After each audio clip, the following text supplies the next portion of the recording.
구약성경 출애굽기 15장 22절부터 27절까지를 봉독합니다. 하나님의 말씀을 경청하십시오. 모세는 이스라엘을 홍해에서 인도하여 내어 수르 광야로 들어갔다. 그들은 사흘 동안 걸어서 광야에 들어갔으나 물을 찾지 못하였다. 마침내 그들이 마라에 이르렀는데 그곳에 물이 써서 마실 수 없었으므로 그곳의 이름을 마라라고 하였다. 이스라엘 백성은 모세에게 우리가 무엇을 마신단 말입니까? 하고 불평하였다. 모세가 주님께 부르짖으니 주님께서 그에게 나무 한 그루를 보여주셨다. 그가 그 나뭇가지를 꺾어서 물에 던지니 그 물이 단물로 변하였다. 주님께서 그들에게 법도와 율례를 정하여 주시고 그들을 시험하신 곳이 바로 이곳이다. 주님께서 말씀하셨다. 너희가 주 너희 하나님인 나의 말을 잘 듣고 내가 보기에 옳은 일을 하며 나의 명령에 순종하고 나의 규례를 모두 지키면 내가 이집트 사람에게 내린 어떤 질병도 너희에게는 내리지 않을 것이다. 나는 주 곧 너희를 치료하는 하나님이다. 그들이 엘림에 이르렀다. 거기에는 샘이 12곳이나 있고 종려나무가 70그루나 있었다. 그들은 그곳 물가에 진을 쳤다. 아멘. 하나님께서 오늘 이 말씀을 통하여 우리에게 은혜해 주시기를 원합니다. 한 시인은 인생을 다음과 같은 시로 표현했습니다. 인생은 기쁨과 고통으로 곱게 짜여지고 기쁨과 고통은 거룩한 영혼을 위한 옷을 만든다네. 이렇게 말했습니다. 그런 것 같습니다. 우리의 인생은 기쁨과 고통으로 짜인 그러한 옷과 같습니다. 여러분, 우리 인생에 있어서 만약 고통만 계속된다면 아마 우리는 지쳐서 우리의 인내가 한계에 다다라지고 우리의 가진 삶을 포기할지도 모릅니다. 우리 인생에 기쁨만 계속된다면 아마 교만해서 하나님을 찾지 않고 우리의 정욕대로 살지도 모르겠습니다. 고통의 깊은 골짜기에서는 기쁨을 알리는 소식이 우리를 기다리고 있기 때문에 견딜 수가 있습니다. 기쁨의 절정에서는 또 다른 고통이 우리를 기다리고 있기 때문에 마음을 놓을 수가 없을 것입니다. 우리에게 수시로 다가오는 기쁨과 슬픔을 통해서 사람은 성숙해져 가는 것이죠. 오늘 우리가 함께 읽은 본문에도 보면 여기 보면 마라와 엘림이라는 그런 지명이 등장을 합니다. 이 마라는 우리가 쓰다는 뜻이죠. 쓴 물을 뜻합니다. 이것은 인생의 고통과 어두움을 뜻하고 있습니다. 또 뒤에 보면은 엘림이라는 말이 또 나옵니다. 엘림은 사막의 오아시스를 말합니다. 휴식과 기쁨이 있는 그러한 천국과 같은 그러한 것을 상징하고 있습니다. 여러분, 오늘 본문을 가만히 보면 우리 지난주에 공부했다고 그랬는데 이스라엘 사람들이 이 교회 공동체를 상징하는 이스라엘 백성들이 여기가 주체가 돼서 등장을 하고 있습니다. 이들은 죄악의 상징인 애굽을 떠나서 천국의 상징인 이 가나안을 향해서 가고 있는 겁니다. 이 애굽으로부터 가나안을 향해 가고 있는 존재이죠. 그런데 그 중간 단계 이 광야에서 이들은 이 마라와 엘림을 경험하게 됩니다. 그리고 그러한 경험들이 이제 참된 하나님의 공동체를 지금 만들어가고 있는 중입니다. 그것처럼 우리 오늘 이 교회도 마라와 엘림을 경험하면서 우리가 참된 교회로 한 걸음씩 나아간다고 하는 것입니다.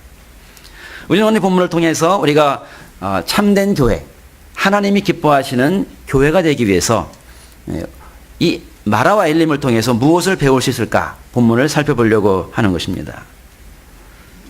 제일 먼저 이 본문에 보면은 신앙인들은 인생을 살면서 수시로 다가오는 세상의 마라 때문에 절망에 이르지 않는 그런 사람들입니다. 22절부터 23절까지 보니까 이렇게 나와 있습니다. 모세가 홍해에서 이스라엘을 인도하며 그들이 나와서 수르 광야로 제가 이 세 번역을 읽어야 되겠네요. 모세는 이스라엘을 홍해에서 인도하여 내어 수르 광야로 들어갔다. 그들은 사흘 동안 걸어서 광야로 들어갔으나 물을 찾지 못하였다. 마침내 그들이 마라에 이르렀는데 그곳에 물이 써서 마실 수 없었으므로 그곳의 이름을 마라라고 하였다. 자, 21절까지 애굽에서 지금 홍해를 건너서 지금 광야에 딱 안착을 한 게 지금 22절입니다. 이제 광야의 생활이 시작이 됐습니다. 애굽에 있을 때 그들은 경험했습니다. 하나님이 열 재앙을 통해서 그 인간이 할 수 없는 그러한 이적들을 통해서 그들을 구원하는 그런 광경을 직접 목격한 사람들입니다. 아마 그때 그들은 결심했을 것입니다. 하나님, 우리를 구원해 주시니 너무 감사합니다. 그리고 어떤 일이 있더라도 나는 주님만 사랑하겠습니다. 아마 그러한 결심이 절로 나왔던 그런 시간이었을 것입니다. 내 생명을 다 바쳐서 주님의 일을 하겠습니다. 근데 오늘 22절부터 가만히 보니까 그 출애굽할 때에 왔던 그 감격이, 그 효력이 얼마나 견뎠는가. 그 굉장한 홍해의 기적을 경험한 사람이 견딘 시간은 단지 3일 뿐이었다는 것입니다. 3일 만에 그들이 불평하고 마라를 외쳤던 것입니다. 홍해를 건넌 감격만으로 살 수 없습니다. 광야에서도 그들에게는 단물이 필요했던 것이죠. 그래서 그들이 열심히 물을 열심히 찾았지만 그들이 발견한 것은 그저 쓴물이었습니다. 먹을 수 없는 물이었습니다.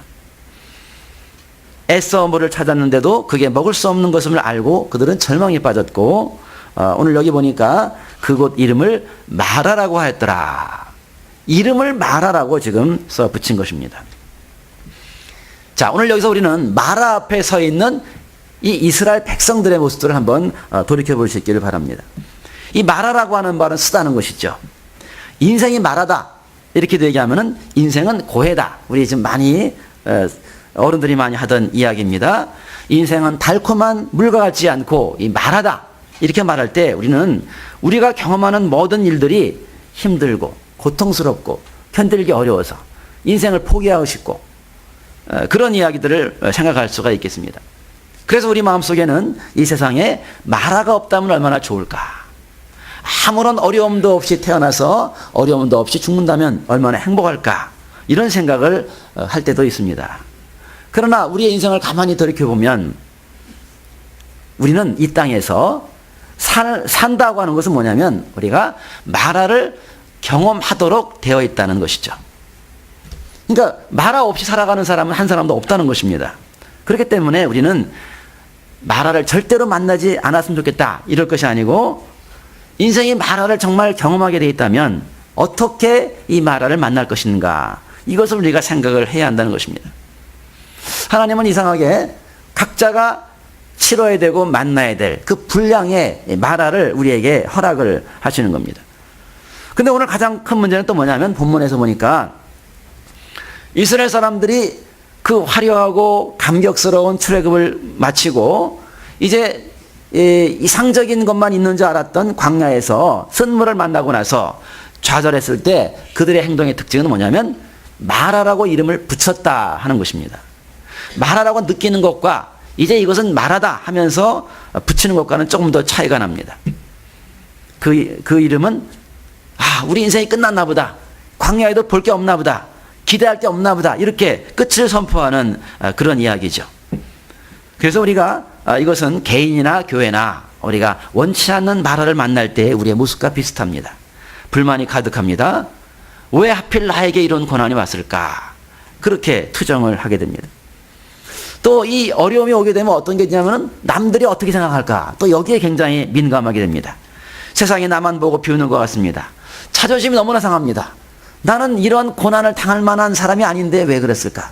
남들 보기가 일단 민망합니다. 그렇다고 내가 할 수 있는 게 아무것도 없을 때가 있습니다. 앞뒤가 꽉 막혔습니다. 하루하루를 견디는 것이 얼마나 어려운가, 그것을 생각하게 됩니다. 그런데 여러분, 이것이 하나님이 새로운 역사가 시작하는데 내 주변의 사람들에 대해 실망하고 환경에 대해 실망하고 그리고 나에 대해 절망할 때에 그때 이제 위로부터 길이 열리는 시점이죠. 하나님이 또한 새로운 역사를 시작할 때라고 하는 것입니다. 그 쓴물이라는 걸 통해서 절망을 만났을 때 하나님이 여전히 우리에게 다가오실 그때가 되는데 기적의 끈을 남겨두어야 한다는 것입니다. 오히려 우리는 이런 절망 가운데서 하나님이 어떻게 우리를 역사하시고 변화시켜 줄까, 그런 기대가 필요한 때입니다. 우리가 이러한 이 마라를 다 경험하고 나서 깨닫는 것은 저것이 나에게 필요한 것이구나. 저 과정들을 통해서 우리가 변화가 되는구나. 왜냐하면은 내 안에 변화되지 않은 성품이 있는 것이죠. 남들 보기에도 나도 마땅치 않게 생각하는 그러한 우리의 결점 많은 기질들이 바로 이 마라를 통해서 점점 정화돼 나가는 과정을 경험한다고 하는 것입니다. 그래서 마라는 우리의 거울이고 그것을 통해서 우리의 모습을 보게 됩니다. 여러분, 이 마라라고 하는 것은 개인만이 아니라 이 교회에도 찾아올 때가 있습니다. 교회가 성장의 진통을 겪을 때면 또 이러한 마라를 통해서 우리로 하여금 깨닫게 하십니다. 여러분, 이런 일을 맞이하면 믿음이 없는 사람들은 조금만 어려우면은 그걸 들고 마라라고 개인과 교회에 써붙입니다. 투정합니다. 불평을 늘어놓습니다. 불평을 전파합니다. 그러나 이것은 믿음의 행위가 아닙니다.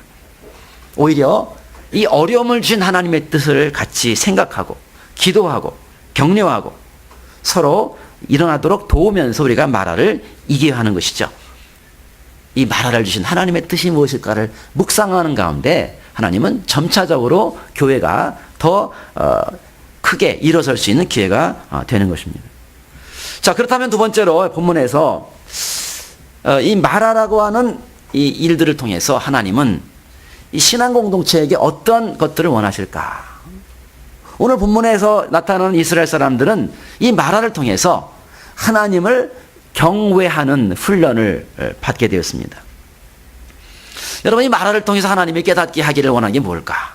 하나님의 백성들이 고통받고 어려움에 직면한 것 그 자체가 끝이 아니고 그것은 우리의 성품을 치유하고 연약함을 치유하는 그런 훈련인데 그런 훈련을 통해서 하나님이 궁극적으로 알기 원하는 것이 있는데 오늘 26절 마지막에 보면 이렇게 나왔습니다. 나는 26절 마지막에 이렇게 나왔습니다. 나는 주 곧 너희를 치료하는 하나님이다. 이렇게 선포를 하시는 거죠. 이 사건의 마지막의 자리에 나는 치료하는 하나님이다. 이것들을 이스라엘 백성들이 깨닫기를 원하시는 것입니다. 여러분, 오늘 본문에 보면 그래서 하나님은 치료하는 하나님이다. 하나님은 치료하는 하나님이기 때문에 쓴물을 단물로 바꾸실 능력이 있습니다. 이 마라에 도착해서 단물을 나게 하시고 백성들이 광야에서 지쳐 넘어지지 않도록 행진을 계속할 수 있는 힘을 주십니다. 그분 안에 있으면 고해 같은 인생이 천국으로 바뀌고 그분 안에 있으면 슬픔이 기쁨으로 바뀌는 것입니다. 목마른 사마리아 여인의 고통 소리를 들으시고 그녀에게 생명수를 부어주신 그 하나님, 그 하나님은 치료하는 하나님이십니다. 세상에서 저항하기 어려운 큰 마라를 만났을 때 그 마라를 이기고 우리 안에 단물을 주시는 분, 그분이 바로 하나님이시라는 것이죠. 자, 그렇다면은 이런 하나님을 경험하기 위해서 인간들이 해야 될 일이 뭘까? 이걸 오늘 25절에 이렇게 나와 있습니다. 25절에 같이 한번 25절 한번 읽어보겠습니다. 시작. 모세가 주님께 부르짖으니 주님께서 그에게 나무 한 그루를 보여주셨다. 그가 그 나뭇가지를 꺾어서 물에 던지니 그 물이 단물로 변하였다. 주님께서 그들에게 법도와 율례를 정하여 주시고 그들을 시험하신 곳이 바로 이곳이다. 네. 자, 여기 보니까 백성들이 막 이 마라라고 붙이고 써붙이고 만약에 무슨 빚쟁이가 빚을 받듯이 모세한테 이제 따지기 시작했습니다. 어떡하란 말입니까? 하고 불평을 했는데 그때 여기 보니까 그 말을 듣고 모세가 했던 일이 있습니다. 자, 여기 보니까 두 가지 중요한 일이 나오는데 하나는 이제 모세가 하나님께 부르짖었습니다. 모세가 그 얘기를 듣고 알아서 하고 자기가 무슨 기적을 보여준 게 아닙니다. 모세도 길이 없습니다. 하나님께 부르짖었습니다. 하나님은 이 중보자를 통해서 하나님의 기적을 이루시는 것이죠. 성도들이 하나님을 만나지 못하니까 이 모세에게 불평을 하고 모세는 그걸 가지고 하나님께 부르짖습니다. 그래서 하나님은 이 중보자의 중요성이 나오는데요. 이 목회자는 여러분 우리와 똑같은 사람이지만 하나님이 구별하시고 중보자로 세우신 것을 우리가 알아야 합니다. 그래서 성도를 돌보게 하고 문제가 생기면 기도하게 하고 또 중보자를 통해서 하늘의 계시를 받아서 위기를 해결하게 하시는 그런 분입니다. 여러분 이 그루터기 교회를 세우실 때도 하나님은 목회자를 중보자로 세우셨거든요. 목회자에게 꿈을 주십니다. 지역사회를 위해서 성도들을 위해서 어떻게 해야 될까? 하나님께서 하늘로부터 계시를 주시면 그 꿈을 성도들이 함께 참여를 해서 그 꿈에 참여할 때 우리 모든 사람들에게 예비된 하나님의 복을 얻어간다고 하는 것입니다. 이렇게 하나님은 중보자를 통해서 하나님의 음성을 듣게 하십니다. 자, 또 하나 여기 보니까 그 모세에게 준 또 계시의 내용이 또 뭔가를 보니까 기적을 이루는 게 뭐냐? 여기 보니까 순종이다. 이렇게 나와 있습니다. 본문이 굉장히 재밌습니다. 모세가 하나님께 부르짖었습니다. 하나님이 나무를 보여줬습니다. 이 개정판보다 굉장히 본문이 더 자세한데요. 그 나무에서 나뭇가지를 꺾어다가 물에 던졌습니다. 그리고 단물로 바뀌게 됐습니다. 근데 하나님이 자, 기적의 원인은 뭐다? 아무 얘기를 안 하고 계시는 거예요. 자, 왜 물이 달게 됐을까? 쓴물이 어떻게 단물이 됐을까? 그게 이제 우리들에게 궁금한데, 하나님이 시키는 대로 나무를 던져서 물이 달아졌고 위기를 극복하게 됐습니다. 그리고 쓴물이 단물이 됐습니다. 자, 그러면 여러분 생각을 해보세요. 이제 여러분 이 신앙이라는 거는 체험 자체가 아니라 체험에 대한 해석이거든요. 어떻게 해석할 겁니까? 자, 모세가 하면은 다 이런 일이 일어나는가? 아니면 저 나무가 중요한가? 저 나무가 신령한가? 아니면 그냥 물에 던지는 게 중요한가? 뭐 이거를 여러 가지를 지금 생각할 수밖에 없습니다. 기적의 비밀이 뭘까? 그래서 사람들이 잘못 오해를 할까봐 하나님이 26절에 이렇게 얘기를 하십니다. 26절을 같이 한번 읽어보겠습니다. 주님께서 말씀하셨다. 너희가 주 너희 하나님인 나의 말을 잘 듣고 내가 보기에 옳은 일을 하며 나의 명령에 순종하고 나의 규례를 모두 지키면 내가 이집트 사람에게 내린 어떤 질병도 너희에게 내리지 않을 것이다. 나는 죽은 너희를 치료하는 하나님이다. 주님께서 말씀하셨다. 이제 해석을 하는 겁니다. 앞으로도 맨날 일이 생길 때마다 부르짖는 게 아니라 어떻게 하면 쓴물과 같은 고난이 찾아올 때에 그것을 치료받을 수 있겠는가 하면서 여기 보니까 내 말을 잘 듣고 옳은 일을 하고 내 명령을 순종하고 규례를 지키면 여기에 조건이 나와 있죠. 그래서 하나님의 말씀하셨을 때에 그 말씀에 순종하면 그러면 하나님이 질병을 치료하시고 치료하는 여호와로서 우리에게 나타나실 것이다. 이제 그걸 우리에게 보여주시는 것입니다. 치료를 원하는 자라면 하나님의 음성에 귀 기울이고 순종을 해야만 가능하다. 그걸 우리에게 말씀을 하신 겁니다. 그러면 우리가 이제 사람들이 생각을 합니다. 아니 왜 순종이 중요합니까? 순종이란 말이 듣기가 별로 안 좋잖아요. 어째서 순종이 기적을 만들까? 이거는 순종의 행위 안에는 뭐가 있냐면 하나님을 최고로 모시는 하나님에 대한 신앙이 있기 때문이죠. 예수님도 얘기합니다. 내 계명을 지키는 자라야 나를 사랑하는 자니. 내가 하나님을 너무너무 사랑하기 때문에 그분이 우리의 삶 속에서 원하시는 계명을 내가 순종한다고 하는 것입니다. 순종이라는 것은 하나님의 주권을 인정하는 것입니다. 순종을 통해서 하나님을 우리 자리에 초청하면 거기에 기적이 나타납니다. 여러분 신약에 보면은 예수님께서 가나의 혼인잔치 때에 포도주가 떨어졌습니다. 그때 6항아리에 물을 넣어라. 그 예수님 말씀 너무나 이상한 말이거든요. 물은 물일 텐데 왜 이런 얘기를 했을까? 하인들이 거기에 순종했을 때 그 물이 포도주로 바뀌어서 그 잔치를 풍요롭게 만들었습니다. 구약에 보면은 이 아람의 나만 장군 이야기에도 우리가 순종이 나타납니다. 그 당시에 아람은 이스라엘을 맨날 괴롭히는 그런 나라였습니다. 가는 곳마다 이스라엘과 싸워 승리하는 그런 나라에 군대 장관인 아람이 문둥병이 들었습니다. 그런데 엘리사라고 하는 예언자가 고칠 수 있다는 것을 듣고 이제 남쪽으로 찾아왔습니다. 그들이 보기에 남쪽 이스라엘은 별벌이라는 존재입니다. 맨날 내가 정복하면 맨날 넘어지고 패하는 그런 나라 백성들이 자신을 당연히 고쳐주리라 생각을 했습니다. 그 자세로 이스라엘을 찾아왔습니다. 나만은 어떤 기도를 했습니까? 내가 엘리사에 가기만 하면 엘리사가 쫓아와서 여호와의 이름을 부르고 아픈 부위에 손을 흔들고 막 그러면서 문둥병을 고쳐주기를 바랬던 것이죠. 마치 무당이 구슬하듯이 뭔가 시끄럽게 벅적지근하게 해서 낫게 해주기를 기대했던 것입니다. 그런데 엘리야는 문을 열어보지 않고 명령을 했습니다. 요단강에 가서 7번 씻어라. 화가 나는 그런 이야기입니다. 그러나 이 병의 치료를 위해서 중요한 것은 하나님만이 병을 고치는 주관자이심을 고백하고 하나님의 말씀에 순종하는 그 순종이 결국은 기적을 만들어내는 것입니다. 나만이 화가 나는 감정을 더 이상 절제하고 순종하니까 변화가 일어났습니다. 여러분, 이 나만의 순종에도 굉장히 우리에게 배울 만한 게 많이 있는데, 여러분 7번 씻으라고 그래서 한 번이 아니라 한 번 요단강에 내려왔다가 올라왔습니다. 얼마나 났을까요? 7분의 1이 났을까요? 하나도 낫지 않았습니다. 2번, 3번. 6번이 돼도 7분의 1이 낫는 게 아니에요. 하나도 낫지 않습니다. 7번이라는 순종을 완전히 이루었을 때 비로소 치유가 일어난다고 하는 것입니다. 바로 이 순종을 통해서 하나님은 우리 안에 있는 연약함을 치유하시고 그 사건들을 목격함을 통해서 하나님을 경외하게 만든다 하는 것입니다. 우리 가정에도 사실은 이러한 마라와 같은 그런 위기가 또 있었습니다.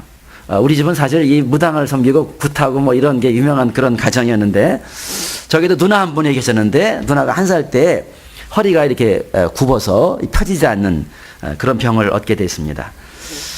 어머니가 굉장히 자존심이 상해가지고 뭐 여기저기 이제 이렇게 치유하러 돌아다녔는데 결국 낫지를 못했고, 우리 집안에 그게 굉장히 큰 걱정거리였죠. 누나는 늘 자존심 상해가지고 열등감을 가지고 살았고, 엄마도 그게 이제 알려지지 않는 비밀로 이렇게 날 신경질이었고 늘 이제 이게 불안해했습니다.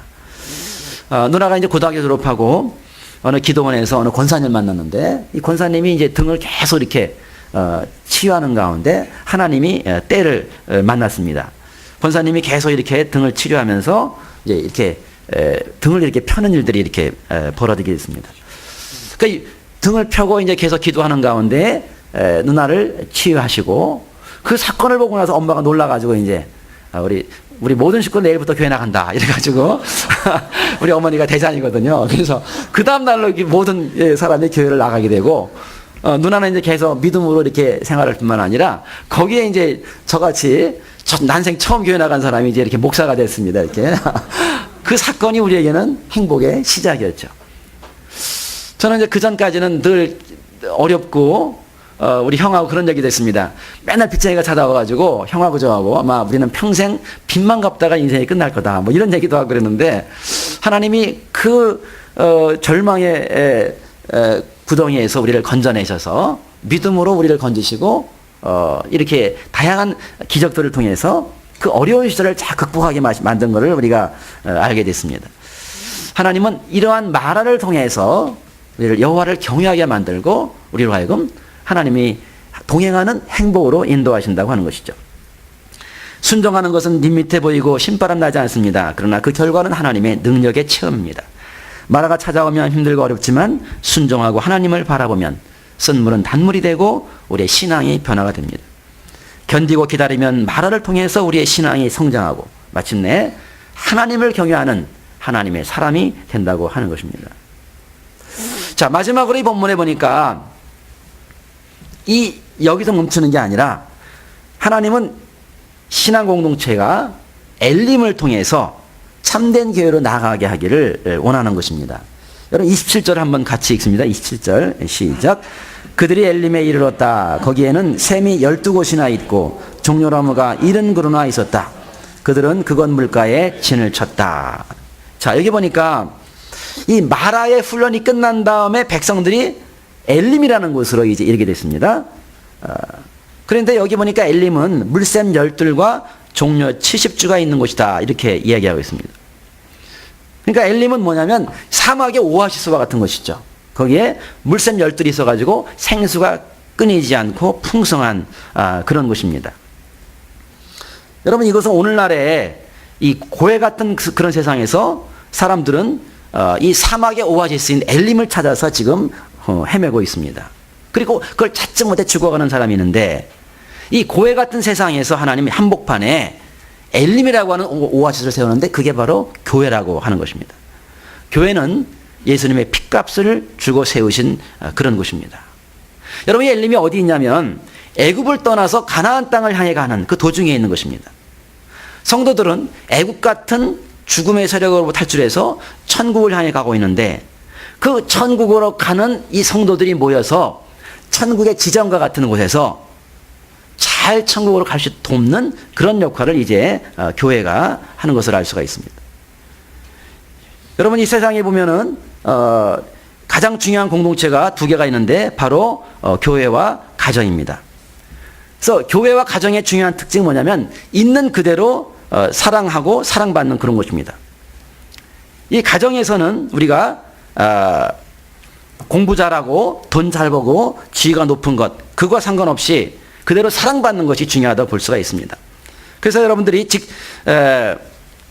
우리 남자의 경우에 가정에서는 왕이 되어야 됩니다. 왕처럼 우리가 남편을 섬겨야 되는데 직장에서는 힘들고 어려워서 그렇지만은 집에 가기만 하면 그 왕으로 섬기면 남편이 조금 이렇게 모자란 게 있다 할지라도 여자들이 눈을 딱 감고 잘한다고 얘기해주면 남자는 자기가 인정받을 때 최고 기뻐하는 그런 사람입니다.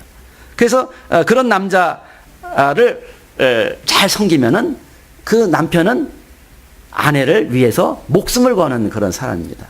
남편들이 아내를 위해서 목숨을 걸고 싶지만 그 아내가 남자를 계속 깎아내리기 때문에 목숨 걸 기회가 없는 게 이 시대의 남자의 슬픔입니다. 우리 자녀들도 마찬가지고 자녀들도 왕자와 공주로 우리가 대우를 해줘야 되는데 여러분 이 시대 아이들이요 대학을 졸업해 갈 데가 없거든요. 이 시대 아이들에게 필요한 것은요 자신감이에요. 자신감. 그 자신감을 키워주면 네가 최고다. 이렇게 우리가 해주는 거라 볼 수 있는데 가정에서부터 사랑을 듬뿍 받아야만 그 아이가 자신감을 가질 수가 있거든요. 근데 우리가 자꾸 가정에서부터 아이를 갖다 자꾸 깎아내리고 못한다 그러고 축복하지 않으면 이 아이가 세상에 나가서 자신감이 없고 사랑을 구걸하게 됩니다.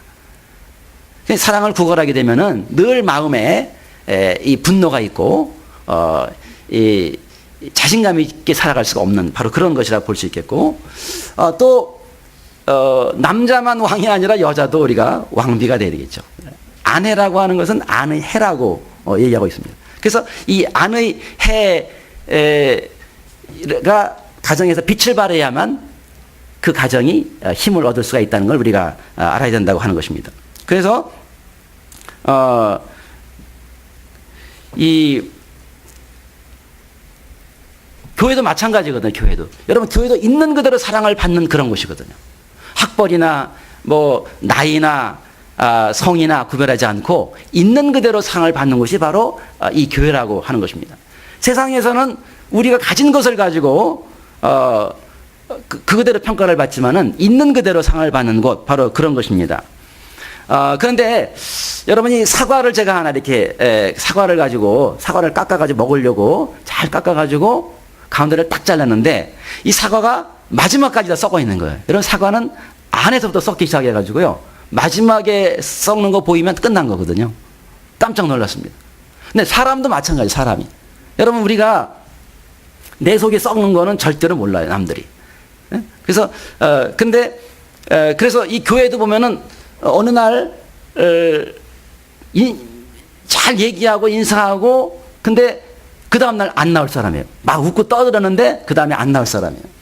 저 사람 마음이 썩어 있었는데 다시는 교회를 나오지 않기로 결심한 사람인데 그 속을 우리가 알지는 못하는 것이죠. 이상적인 교회는 그 속에 어떤 마음이 있는지를 깨닫고 죽어가는 영혼들을 치유하고 돕고 다시 세우는, 살려내는 그런 교회가 이상적인 교회라고 하는 것입니다. 여러분, 우리 주변에 많은 사람들이 위기에 울고 있습니다. 그래서 그런 위기 가운데 어려움을 겪는 사람들을 건지고 살리는 그런 교회가 희망이 있는 그런 교회라고 볼 수가 있습니다. 여러분, 우리가 너무나 겉으로 교회 나올 때는 굉장히 완벽한 사람처럼 보이지만 우리가 다 위기 가운데 있는 사람입니다. 인생은 위기의 연속이거든요. 사람은 태어날 때부터 목숨을 다할 때까지 크고 작은 위기를 경험합니다. 아이를 낳고 기르고 직장을 얻고 잃고 결혼을 하고 이혼을 하고 사랑하는 사람의 죽음을 경험하고 때로는 나락에 떨어지는 그러한 슬픔을 경험하는, 여러분, 천국 가는 순간도 그게 우리에게 위기거든요. 그런 위기의 순간에 나 혼자서는 일어설 수 없을 때에 그때 바로 우리의 이웃이 필요한 것입니다. 우리는 예수를 믿으면서 날마다 구원을 받습니다. 예배를 통해서 말씀을 듣고 교제하고 우리가 만나는 그 사람들과 함께 통해서 우리가 힘을 얻는다고 하는 것입니다. 여러분, 이 교회에 어떤 사람이 모여듭니까? 세상에서 마라를 만나 지치고 절망에 빠진 그런 영혼들입니다. 사람들이 고독을 견딜 수 없어서 찾아옵니다. 가정의 폭력을 견딜 수 없어서, 부부간의 갈등 때문에, 자녀의 문제 때문에, 사업이 실패해서. 그것은 시시때때로 우리가 마라를 경험하는 우리들의 모습입니다. 그들이 교회를 찾아옵니다. 교회에 위로가 없었다면 아마 인생을 일찍 포기했을지도 모릅니다. 여러분, 이런 사람들이 교회를 찾아와서 얘기합니다. 목을 축이면서 말할 것입니다. 하늘나라에 가면 아마도 이렇게 좋겠지. 이렇게 아름다울 거야. 우리가 교회에서는 영원히 살 수는 없지만은 엘림으로 주신 이 교회에서 천국을 그려주고 함께 위로하고 지쳐 넘어지지 않도록 도와서 우리가 이 땅에 거하는 것이 아니라 그 사람들을 천국으로 잘 가시도록 도와주는 역할, 그게 바로 교회의 역할인 것입니다. 하나님이 성령으로 인도하시는 교회가 있기 때문에 우리는 교회를 통해서 천국을 경험할 수가 있습니다. 여러분, 그래서 우리가 소망이 없는 시대에 우리가 기대하는 것입니다. 교회는 이 세상의 마지막 소망입니다. 교회가 이 시대에 그 역할을 다하기는커녕 세상의 걱정거리가 되는 이 시대에 여전히 교회에 대한 소망은 버릴 수 없는 것입니다. 참 교회가 되라고 하는 그 하나님 명령이 우리 앞에 있습니다. 그 음성에 순종해서 이 교회를 찾아드는 사람에게 우리는 천국을 보여줘야 됩니다. 이 교회에서 천국의 기쁨을 맛본 사람들이라면 고해 같은 인생에 어려움이 찾아온다 할지라도 다시 일어설 수 있습니다. 여기서 힘을 얻는 사람이라면 마라 때문에 절망하지 않고 치료의 하나님, 능력의 하나님을 의지하고 이제 일어설 수가 있는 것이죠. 이제 말씀 마치려고 합니다. 마라 같은 어려움이 닥친다고 해서 여러분 쉽사리 내 인생이 끝났다고 절망하면 안 됩니다. 마라의 고난은 더 큰 축복을 위해서 우리에게 주어졌습니다. 힘들고 어려울 때마다 하나님 말씀에 철저하게 순종할 때에 쓴물을 단물로 바꾸시는 치유의 하나님을 경험할 수가 있는 것입니다. 여러분, 이것은 우리로 하여금 더 하나님을 의지하고 천국으로 갈 수 있도록 도우시는 하나님의 은혜로운 선물인 것입니다. 그렇기 때문에 오늘 마라 같은 인생길에 절망하지 않고 이 엘림의 동산에서 서로 위로하고 권면하면서 힘을 얻어 하나님만을 바라보고 천국을 소망하고 달려가야 할 것입니다. 기도하겠습니다. 하나님, 감사합니다. 마라 같은 어려움을 당할 때 우리로 하여금 지쳐 쓰러지지 않도록 도와주시고 다시금 일어서게 하심을 감사합니다. 마라를 당할 때마다 더욱더 하나님을 경외하는 연습을 하게 하셔서 하나님 주님 앞에 풍성함으로 체험할 수 있도록 인도하여 주시옵소서. 엘림과 같은 이 교회를 허락하신 주님, 참으로 이 교회가 천국이 되게 하시고 서로 위로하고 격려함을 통해서 하나님의 위로를 경험하며 천국을 경험함을 통해서 이 땅의 어려움들을 극복하고 함께 천국 가는 그날까지 서로의 큰 위로자가 될 수 있도록 이 아름다운 교회를 인도하여 주시옵소서. 감사하고 예수님의 이름으로 기도드리옵나이다.